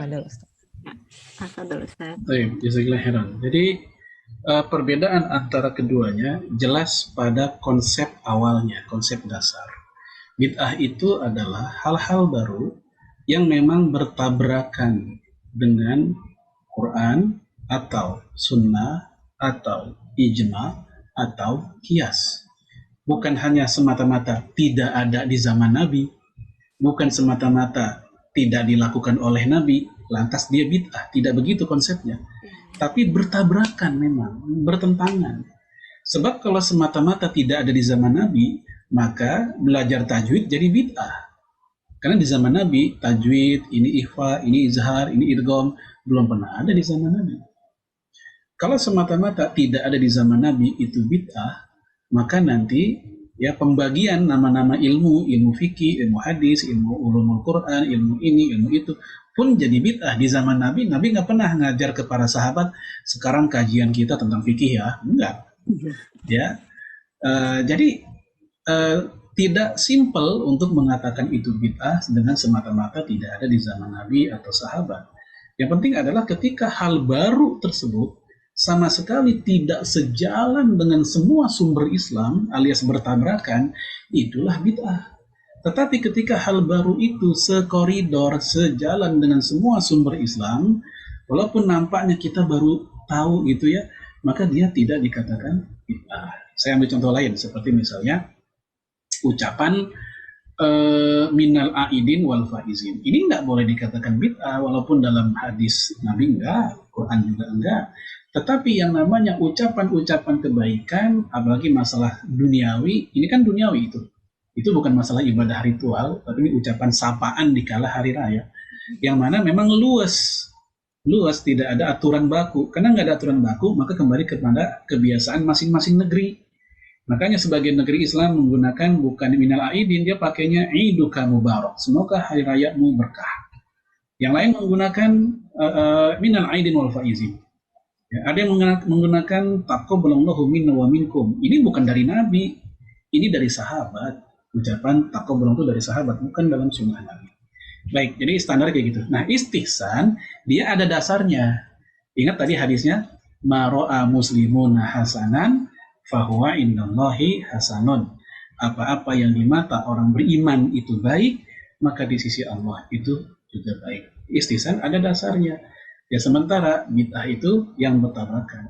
Ya, itulah paling tidak yang disampaikan oleh mazhab Hanafi. Memang ada ulama yang menolak istihsan. Dia nggak mau pakai istihsan, seperti Imam Syafi'i. Nanti insya Allah masalah itu akan kita bahas di bagian ketemu kapan nanti pas masuk ke pembahasan mazhab Syafi'i. Perkenalan dengan mazhab Syafi'i, insya Allah. Kalau misalnya. Alhamdulillah. Semoga cukup jelas ya Mbak Rin, penjelasan Ustadz tadi mengenai bid'ah dan urf ya. Jadi memang yang bid'ah itu yang memang bertabrakan dengan syariat ya Ustadz ya, intinya kan kayak gitu ya. Atau ada lagi yang lain hendak bertanya, silahkan, silakan.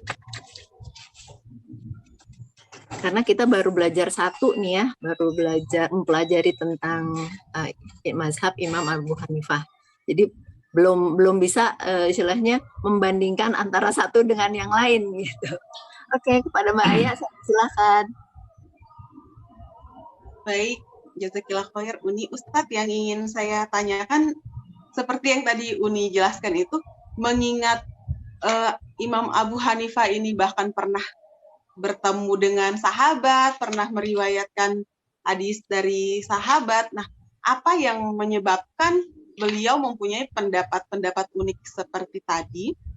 Dan tentang salah satu pendapat uniknya yang ingin saya tanyakan mengenai bolehnya anak yang hasil zina bernasab kepada ayahnya.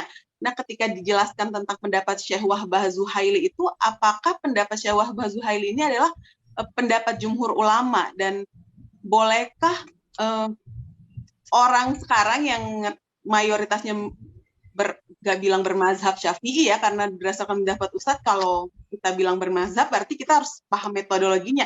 Maksudnya sebagian besar mengutip ulama yang bermazhab Syafi'i, bolehkah kemudian mereka berpindah pada pendapat yang tidak seperti yang dijelaskan oleh Syekh Wahbah Zuhaili?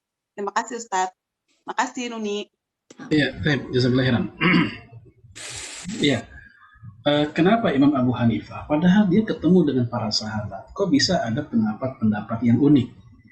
Sebenarnya pendapat unik dari sebuah madhab itu bukan hanya monopoli pendapat madhab Hanafi. Di madhab-madhab yang lain pun juga ada pendapat yang bagi kita unik, bahkan mungkin asing di telinga kita. Seperti misalnya, mohon maaf, dalam mazhab Syafi'i, itu ada pendapat yang bagi kita unik, asing, dan bahkan mungkin kita merasa, aduh, nggak cocok deh. Apa itu? Seorang ayah yang dengan anak zinanya, dengan anak hasil zinanya, dalam mazhab Hanafi Syafi'i itu boleh menikahi anak hasil zinanya sendiri. Coba itu pendapat mazhab Syafi'i. Walaupun ini pendapat di internal mazhab Syafi'i sendiri ada juga yang mengkritik, tapi pendapat ini terkenal di dalam mazhab Syafi'i. Di mazhab yang lain nggak boleh, tetap nggak boleh. Kenapa? Itu darah daging dia dalam arti biologis, walaupun secara nasab hukum ya bisa jadi bukan anaknya memang. Nah, kalau pendekatan yang dipakai oleh mazhab Syafi'i itu karena itu hanya darah anak secara biologis doang, bukan anak secara hukum. Karena bukan anak secara hukum, maka hitungannya bukan mahram dan dia boleh dinikahi. Itu alasannya. Nah, saya katakan ini unik. Kenapa? Karena ini juga bertabrakan dengan pendapat yang lain. Jadi bukan hanya mazhab Hanafi yang ada pendapat uniknya, yang lain juga ada. Ya, hanya saja memang yang muncul pertanyaan begini tadi. Ya, kalau mazhab Syafi'i, ya wajar lah, Imam Syafi'i kan nggak pernah ketemu sahabat Nabi. Ya, tapi ini Abu Hanifah kok ketemu sahabat Nabi, juga ada pendapat yang gitu. Karena bisa jadi memang dari para sahabat dalam masalah itu belum terbahas gitu. Masalah-masalah itu dan masalah-masalah yang unik tadi ya, bukan hanya masalah anak itu, bukan. Tapi secara umum masalah-masalah lainnya yang menjadi pendapat unik itu bisa jadi emang di kalangan para sahabat dia belum mendapatkannya, sehingga dia pun beristihad dan muncullah istihad seperti itu. Nah, mungkin karena itu akhirnya dia pun beristihad. Ingat tadi ucapan Imam Abu Hanifah, aku ngambil dari Quran, aku ngambil dari hadis, dan aku ngambil dari sahabat. Kalau sahabat nggak ada, adanya hanya tabiin, ya aku istihad. Ya sama-sama saya laki, ya dia juga laki. Nah, gitu. Jadi dia mungkin beristihad ketika masalah itu nggak ada sumbernya dari Quran, hadis, dan para sahabat. Begitu. Kemudian untuk masalah yang tadi, yang masalah ini ya, yang anak, ya kenapa kok boleh dalam mazhab Hanafi si ayah ketika itu perempuan yang dia hamili terus dia nikahin, itu anak kok tetap jadi anak hukumnya dan nasabnya dan boleh jadi wali. Ini menggunakan kias. Saya ambil contoh gini. Seseorang misalnya saya atau orang lah, jangan saya gitu, dia ngambil minuman di warung, di toko, di warung, diem-diem, kan mencuri tuh, itu mencuri. Tau-taunya yang punya warung mergokin gitu, ketahuan, ngapain lo? Oh iya Pak, mohon maaf saya haus banget, nggak ada duit. Dia mencuri tadinya, udah minum malah seteguk. Kata yang punya warung, kata yang punya itu minuman, yaudah bawa aja sono, coba minta dari tadi. Akhirnya sesuatu yang tadinya haram, karena pemiliknya sudah mengizinkan, maka dia udah jadi halal. Sehingga dia sudah boleh meminumnya, udah jadi miliknya, dan dia bebas. Nah, sama logikanya. Ketika dia melakukannya dalam keadaan belum ada ikatan pernikahan, itulah yang haram. Namun ketika sudah dinikahin, yang tadinya haram, maka menjadi halal.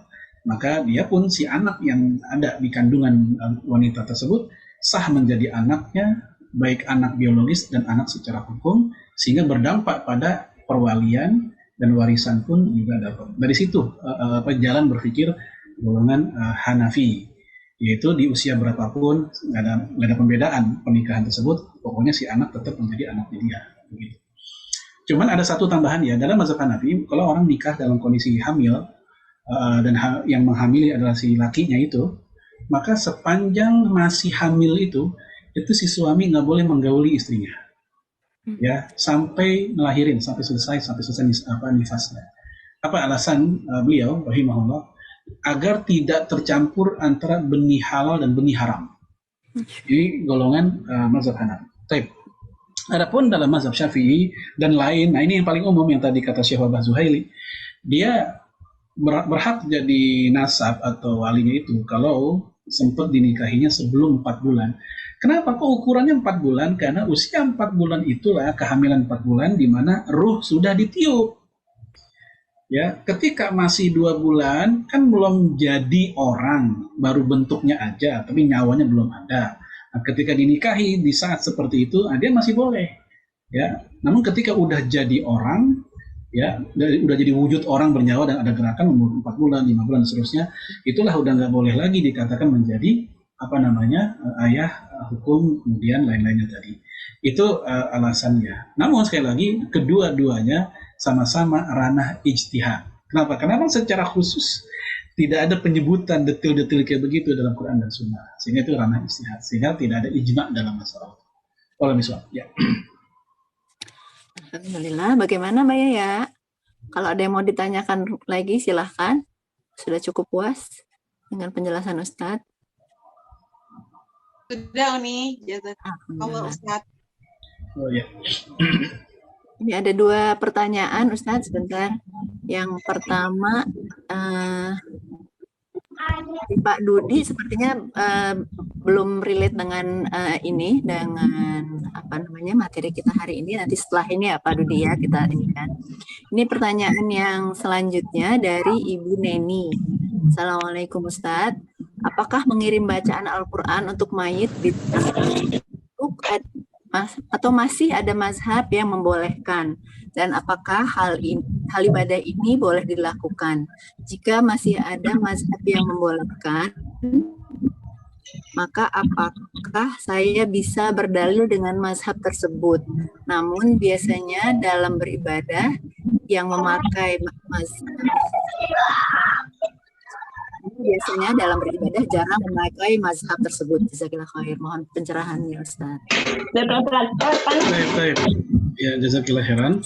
Jadi tentang masalah ya ihdaul qiraah, menghadiahkan bacaan Al-Fatihah atau kadang ayat yang lain atau Yasin biasanya ya, itu justru pendapat mayoritas mazhab ya tentang sampainya dan bermanfaatnya bacaan itu kepada orang meninggal, itu justru pendapat mayoritas mazhab, baik mazhab Hanafi atau mazhab Hambali, kemudian mazhab Maliki. Adapun mazhab Syafi'i, ini yang unik. Mazhab Syafi'i justru mengatakan, pendapat yang masyhur, yang terkenal di mazhab Syafi'i, tidak sampainya bacaan Quran kita untuk orang meninggal. Ini pendapat Imam Syafi'i, pendapat Imam Ibnu Katsir. Namun murid-murid Imam Syafi'i, bawah-bawahnya mereka mengatakan boleh dan sampai. Nah, mereka berbeda dengan imamnya sendiri. Dan itu bukan hal yang aib ya, berbeda pendapat dengan guru sendiri mah boleh gitu. Sebagaimana imam-imam mazhab Syafi'i berbeda dengan Imam Syafi'i dalam masalah itu. Seperti Imam Nawawi mengatakan pendapat yang masyhur tidak sampai. Namun pendapat yang mukhtar itu pendapat terpilih di mazhab Syafi'i adalah sampainya bacaan Al-Fatihah kepada orang meninggal. Jadi kalau Ibu bertanya apakah ada, bahkan itu pendapat mayoritas ulama tentang sampainya bacaan Al-Fatihah atau apa ke orang yang sudah wafat. Bahkan kata Imam Ibnu Qayyim, ini pendapat mayoritas ulama salaf. Bukan hanya di zaman mazhab, tapi sebelum mazhab itu muncul, di masa salaf, yaitu tabi'in misalnya, itu kata Imam Ibnu Qayyim, itu pendapat mayoritas mereka. Bahwa sampainya bermanfaatnya bacaan orang hidup untuk orang meninggal. Dalilnya dari mana? Dalilnya dari qiyas. Nah, kita tahu qiyas sebagai dalil juga. Yaitu, contoh, kalau sedekah aja sampai, maka ibadah pun, ya kita baca Al-Fatihah, kita niatin, kita sedekahin buat orang yang wafat, maka itu juga sampai. Haji boleh badal buat orang meninggal. Umroh boleh badal buat orang meninggal. Dan kita tahu haji dan umroh kan ada baca-bacaannya. Ada bacaan zikirnya, ada bacaan doanya juga. Maka kalau itu sampai buat orang meninggal, maka baca Quran pun apa bedanya? Terus yang ketiga, dalil mereka adalah kalau kita ke kubur, Rasul mengajarkan untuk ucapkan salam. Assalamualaikum ya ahla diyar minal mu'minin wa nahnu bikum insyaallah lahiqun. Maka kata Imam Ibnu Hajar Al-Haytami, kalau salam aja sampai buat orang meninggal, padahal salam itu susunan kalimat dari Rasulullah, apalagi kalimat dari Allah yaitu Quran, maka dia lebih sampai lagi. Nah, itu dalil dari pihak yang mengatakan sampainya bacaan Al-Fatihah ke orang yang sudah wafat gitu. Nah, kita mau tahu apa alasan yang bilang nggak sampai, yaitu surat An-Najm ayat 39, nanti dicek, di mana Allah berfirman, wa alaysa lil insan illa ma sa'a, bahwasanya manusia tidaklah mendapatkan sesuatu kecuali yang memang dia usahakan sendiri. Ya dia yang baca, ya dia yang dapat. Masa dia yang baca orang lain yang dapat? Nah gitu, logikanya begitu. Namun pendapat ini atau alasan dalil ini dikoreksi oleh pendapat mayoritas. Ayat ini bukan untuk orang Islam. Ayat ini tentang ngomongin orang-orang musyrik di masa lalu. Adapun tentang orang Islam, itu tetap nyambung, boleh, berdasarkan surat At-Tur ayat 21. Bahwa yang namanya keluarga, anak, itu amal soleh mereka saling mempengaruhi, saling sambung menyambung, begitu. Itu tentang perbedaan fikihnya, dan mayoritas mengatakan itu sampai dan bermanfaat. Pengelolaan soal. Ya. Alhamdulillah, jazakallah khair untuk penjelasannya Ustadz. Semoga Ibu Neni bisa mendapat pencerahan dari jawaban Ustadz. Karena sudah jam 10.25, sebagaimana tadi Ustadz sampaikan bahwa acara kita akan selesai di jam 10.25.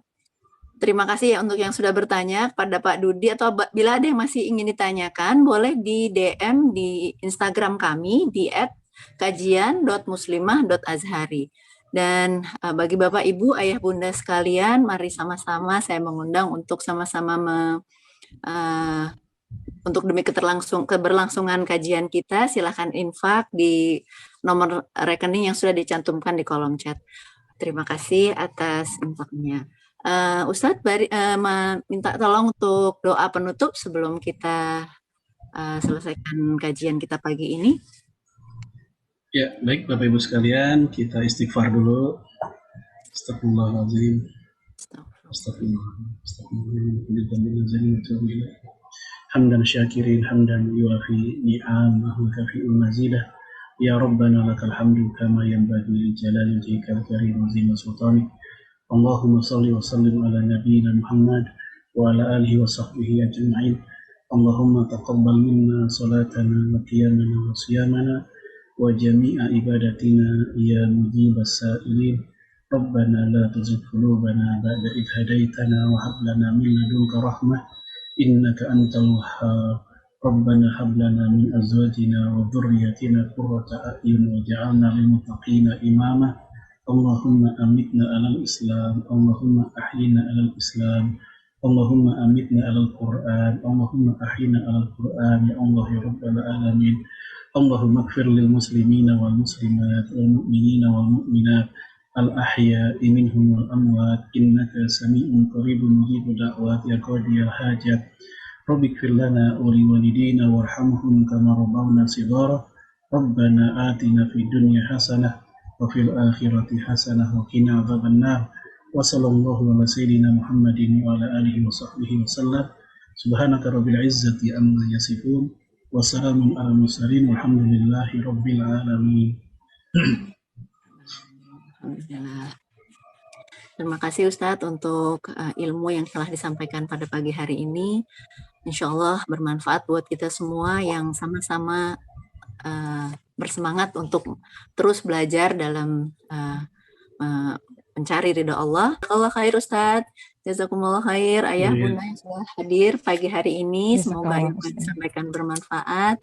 Pada yang sudah live duluan, terima kasih banyak juga. Baik, mari kita tutup bersama-sama dengan membaca doa kafaratul majelis. Subhanakallahumma wa bihamdika asyhadu alla ilaha illa anta astaghfiruka wa atubu ilaik. Terima kasih atas kehadiran semua. Assalamualaikum warahmatullahi wabarakatuh.